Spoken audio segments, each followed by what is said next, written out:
Well, This way, Gordon. got ourselves quite in a pickle. We're about to enter a big cutscene, or more like a scene, not even a cut, just a scene that will spout some exposition and stuff and develop characters.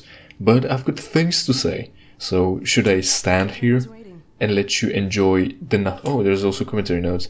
That looks like it's gonna play together well. Well, okay. Let's trigger the thing, I guess. We'll have time after that.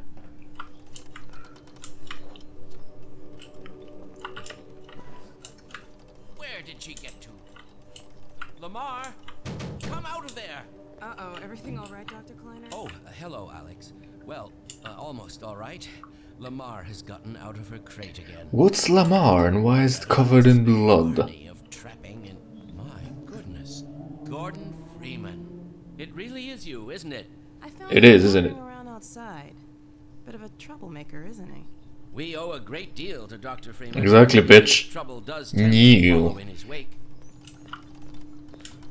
Know your I place. must say, Gordon, you come at a very opportune time.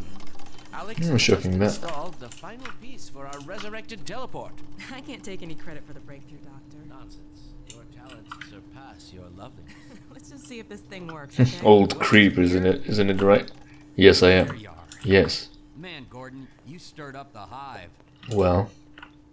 Oh yeah, important thing here. It's gonna be Can't keep him here long. the Todd. hula doll. It'll jeopardize everything we've worked for. or whatever it is. That's right, Barney. This is a red letter day. There it is. J-Dude. Transmission. You mean it's working? For real this time? Because I still have nightmares about that cat. No, there's nothing to be nervous about. cat? We've made major strides since then. Major strides. Doc, since he's not taking the streets, you Ah. get him out of his civvies. Fuck. Why are you bumping into me? I almost forgot. Barney, I'll give you the honor. I've got to get back on my shift, but okay. I had someone bump into me like that once. That was fun. And there's a commentary note even there. Here we go. Ah! Damn it, get it off me! It slammed its face against the wall. Certainly not. Never fear, Gordon. She's debeaked and completely harmless. The worst she might do is attempt to couple with your head, fruitlessly. Get that thing away from me! Here, my pet. Hop up. No, not up there. No. Careful, Lamar. Those are quite fragile. Oh, fie. It'll be another week before I can coax her out of there. What's a fi? Longer if we're lucky.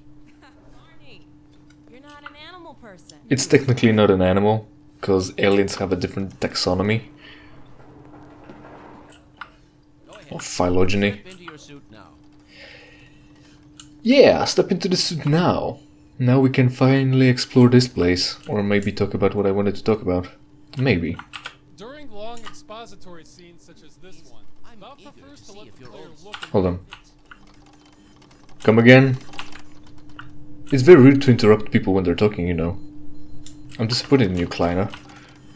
Ross, what were you saying? During long expository scenes such as this one, Bout prefers to let the player look and walk around. Play, the greater the danger to us all. Okay, you're really not making this situation better, Kleiner. You're making it slow down. During long expository scenes such as this one, Bout prefers to let the player look and walk around freely rather than seizing player Come control on, for a Gordon. cutscene. We don't have time These to fool scripted around. Get your sequences suit are on. densely packed with detail and optional interactions, and the player can decide where to focus his or her attention. This method of storytelling helps to build immersion through interactivity, and allows returning players to entertain themselves with things they might have missed the last time If they Dr. played. Kleiner says you should wear that thing, you should wear it. Don't talk down to me. Right, so the possible interactivity, one of them is this model teleport, actually. And this is a teleport. Look. It teleports a cactus plant over there. Shut the fuck up. We're playing video games now. And back again. A Hobbit's Tale by Bilbo Baggins. And what's funny is it is an actual teleport, not just a scripted shit for this cactus plant. For instance, we can teleport this book. Or maybe, well, this book, yes. It actually teleports shit. See? That's boring. Let's try teleporting something else so it doesn't look like you can only teleport things from right next to it. Cause what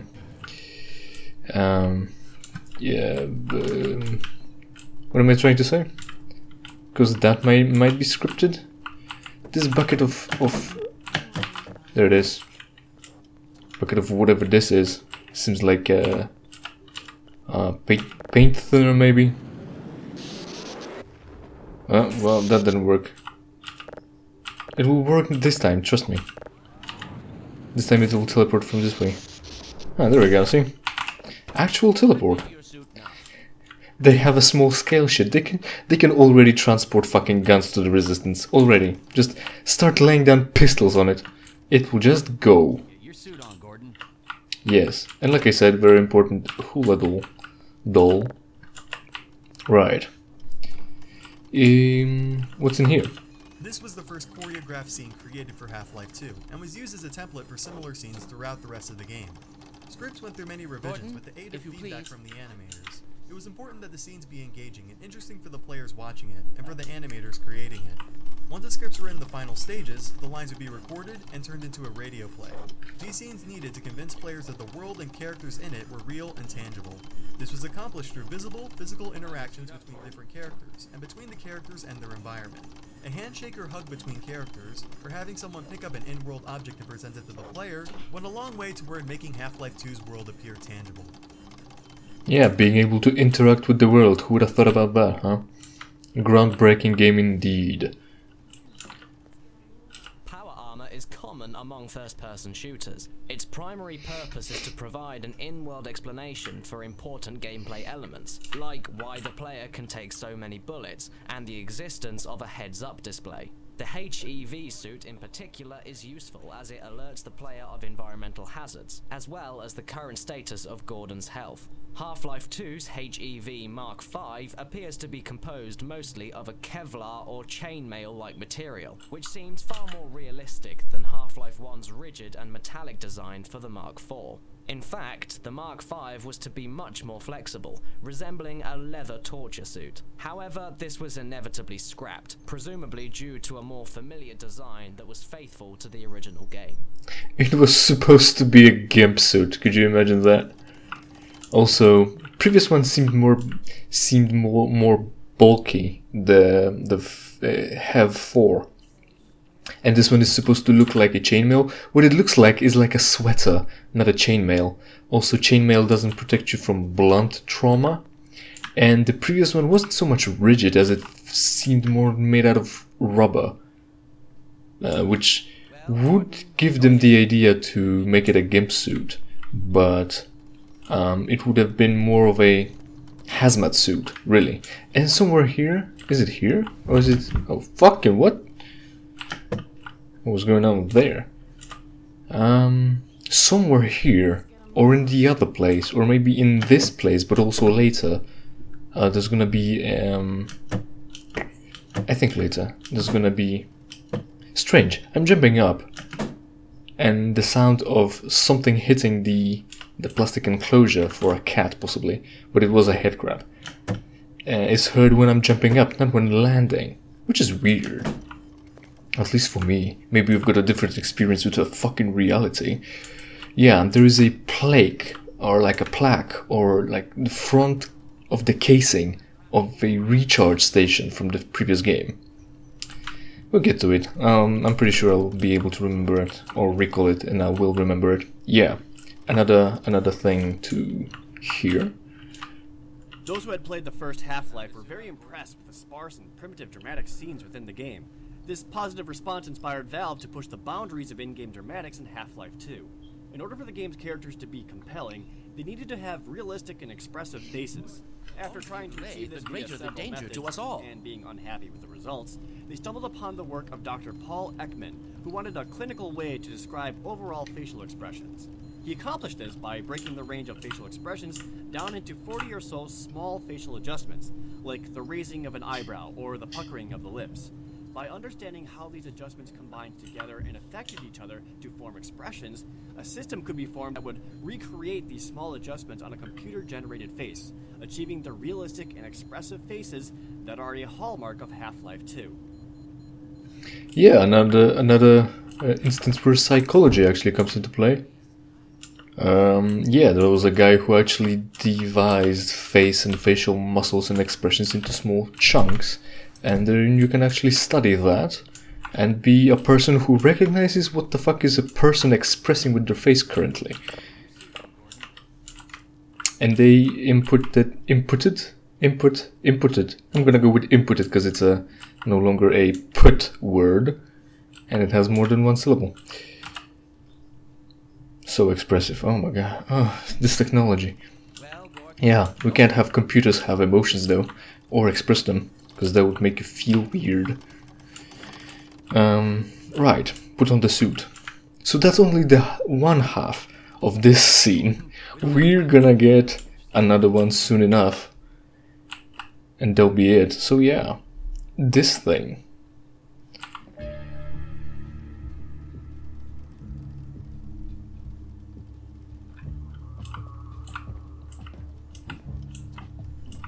Well, Gordon, I see your HEV suit still fits you like a glove. At least the glove parts do. I've made a few modifications, but I'll just acquaint you with the essentials. Now let's see. The Mark V Hazardous Environment Suit has been redesigned for comfort and utility. Oh dear. Doc, we don't have time for this. Well, drop it on the floor, it's fine. Good idea. Not on a desk. Yeah, and I just zoomed in on the fucking board here. Mark V Hazardous Environment Suit. The first sentence the doctor was able to read out is actually legible, but the rest isn't. Just in case you would like to fucking try and read it and waste time on this instead of playing the game. What are you, stupid? What are you, stupid? Play the game. Oh shit, we're missing out the scene. So there's a retina scanner here, and you activate it by fixing the picture, which is wrong. Hello. Well, come on.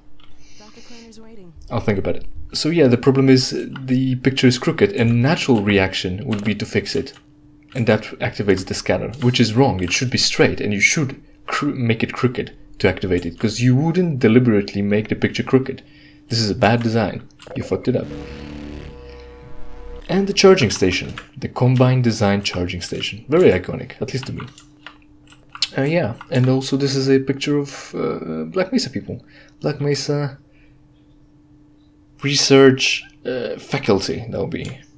So I'm assuming this is Gordon, because he's fucking recognizable. That's Kleiner. That's Eli Vance. Her father. I don't know who this is. That could be Gordon too, but maybe who would be that? Who that would be? This person. That guy that looks like Einstein from previous game. Whoever this is. This dude that looks like a J dude. And crossed out Dr. Breen actually. So that's the team. And we're in it. Aren't we grand? Yeah, also the deep-beaked head crab that we didn't have much time to interact with because it was fucking running. It's debeaked, Kleiner said, which is to say it has like claws for mouth, sort of. And it clings to you and, you know, does terrible things to you, as we'll see soon enough. But supposedly tearing its teeth out will make it no longer dangerous. It's sort of like making... Imagine if you had... That would be a great comparison. Just listen, just look. Imagine if you had an octopus and it only had 4 tentacles, not 8, and instead of suction cups it had claws. You know how an octopus eats? What's an octopus's mouth look like? It's a beak. It's like a parrot's beak that it bites into crab's shell and stuff. So it has a beak there. So imagine if you tore the claws out of tentacles from the octopus and then said, no, it's fine now, it can couple with your head fruitlessly now. Is Dr. Kleiner saying that he also tore the beak out of the creature? Or is the mouth beak still there and it could crack your skull open and then do terrible things to you still? We don't actually know. We don't know how head grabs actually work, aside from the fact that they grab onto a head and turn you into a fucking zombie. And there's the second part of the event of this episode, which is not gonna be Gordon, allowing me position yourself near the panel over there and wait for my word. to talk what I wanted to talk about. Yes, Eli. Bit of a hold up on this end. Yes, shut the fuck up, dude. I don't want to hear from you. That's not who I think it is it? Indeed it is. Yes, I am. And it's our intention to send him packing straight away in the company of your lovely daughter. If only. First, Dad? We're all set on this end. Then let's do it. Oh yeah. The master's Shit. field flux should self-limit, and I've clamped them. C1 base and LG orbital, Hilbert inclusive. Conditions could hardly be more ideal. That's what you said last time. Exactly. Yeah, about that cat. Yeah, don't worry about it. 3, 2, 1. What now? What's a fiddlestick? Third, the plug. You're right. Gordon, would you mind plugging us in? It's right there, Gordon. Yeah, I saw it actually popping out and wanted to comment. How the fuck did a plug manage to fall off? Yes. The other thing I wanted to say that I just forgot about. There. Yes. Shut up. The cat? Probably not. Ooh. This is where it goes also, if in case you're gonna miss out the socket too. There it is. Yeah, sequence got interrupted, doesn't matter, it's fine. Go right ahead. Oh yeah, he didn't bother to make a ladder here, or stairs. He needed a lift, because he's a lazy old fuck. Or curmudgeon, also. And the switch. He operates this shit from over there. There's a dude standing here looking at monitors, apparently. Or supposedly. Allegedly. But the switch to flip that makes the shit go, actually, is here. Like, best idea you could do, actually, just have a string attached to there, drawn over there, and when the person is ready, just tell him to pull on it. And that will work. There. Oh, it wasn't the starter. Well, close. Why wasn't it flipped all the way from the beginning, then? Okay.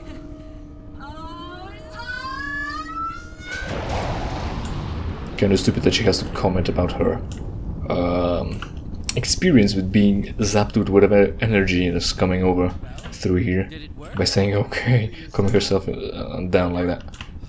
Thank goodness. My relief is almost palpable. Fantastic work, Izzy. Well, I can't take all the credit. Dr. Freeman... You could say it was easy. Let's go ahead and bring Gordon through now. Right you are. Speak to you again in a few moments. Good job, Gordon. Throwing that switch and all. I can see your MIT education really pays for itself. All right, Barney. Your turn. Gee, thanks. Gordon, Yeah. as your position, we'll send you to Eli's. And not a moment too soon. Right, good thing you're a fucking security officer and not an MIT graduate who got paid fat bucks to bring over the apocalypse, essentially. We can begin. Yes. Was there anything else I wanted to mention? Probably a bunch of things, but no time. We've got cutscenes to go through. And that'll be it for today. Riveting, I'm telling you. In 3, 2, This episode was really delayed all the commentary, the important and poignant commentary I yes indeed. had prepared Ready to project you. about the Voyage and best recent events. endeavors. Maybe next time. The gameplay is coming soon. Trust me. Oh. And the freaking head hopper. Lamar, heavy, no down. It got a raven. I'm not sure. It seems to be some kind of interference. Gordon, stay put. We'll get you out of there. Something's pulling him away. Something. What's the meaning of this? Who are you? How did you get in here?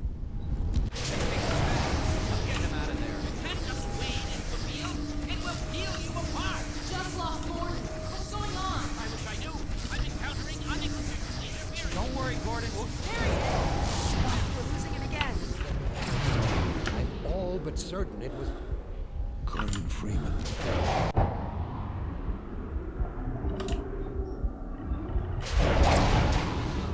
He didn't come through. Then where is he? Behind you. Shut it down. Shut it down. Gordon, you must get out of here. Run! Get down out of sight. I'll come find you. Come find me reaches that. Or reaches that. Right. So we've got gameplay again. And I'm pretty sure I can destroy those. I remember destroying them. There we go. Some damage. Will I be able to this time? Shit. Ah, there we go, see? Damage dealt. Challenge accepted. Win the game without any weapon at all. Just throwing physics object. And without gravity gun either. Shit. Come on now, do the challenge. It's actual gameplay. There we go. That's 2 down. And it's essentially too late anyway, cause... First off, the episode is coming to an end. I hope you enjoyed my riveting commentary about the cutscenes that took part today and took place and took time, most importantly. And Kleiner's worries or shit, something. So yeah, one way or another. Scanners already took pictures of us and you and possibly your experiments. So this place is now, what's the term? Spoiled? Not really. What's the term? It's, what is it?